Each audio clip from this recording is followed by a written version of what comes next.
आजपासून आणखी नव्या वंदे भारत ट्रेन सेवेमध्ये दाखल झालेल्या आहेत। यापैकी एक असलेली कोल्हापूर पुणे वंदे भारत ट्रेन आजपासून सेवेत दाखल झाली आहे। रेल्वे राज्यमंत्री यांच्या हस्ते या ट्रेनचं उद्घाटन करण्यात आलं। या ट्रेनमुळे कोल्हापूर पुणे प्रवास आता अधिक वेगवान झालेला आहे।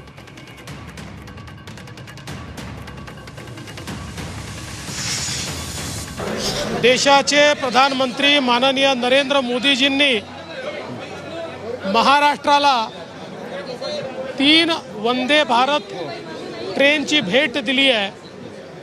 विशेषतः पुणे कोल्हापूर, पुणे हुबळी आणि नागपूर सिकंदराबाद या 3 ट्रेनमुळे निश्चितपणे महाराष्ट्रातले जे प्रवासी आहेत यांचा प्रवास गतिमान होणार आहे आणि सुखकर होणार आहे। आपण पाहतोय सोमवार, गुरुवार, शनिवारी कोल्हापूरवरून ती धावणार आहे। कोल्हापूरहून सकाळी 8:15 ट्रेन सुटेल। पुण्यात दुपारी 1:30 वाजता पोहोचेल। तर बुधवार, शुक्रवार, रविवारी पुण्याहून सुटणार आहे।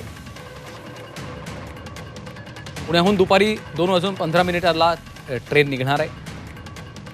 तर कोल्हापूरला संध्याकाळी 7:40 पोहोचेल।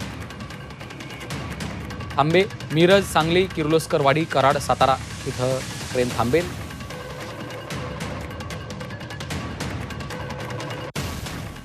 तर कोल्हापूर पुणे वंदे भारत ट्रेन सोबतच पुणे हुबळी आणि नागपूर सिकंदराबाद वंदे भारत ट्रेनचं देखील लोकार्पण झालेलं आहे।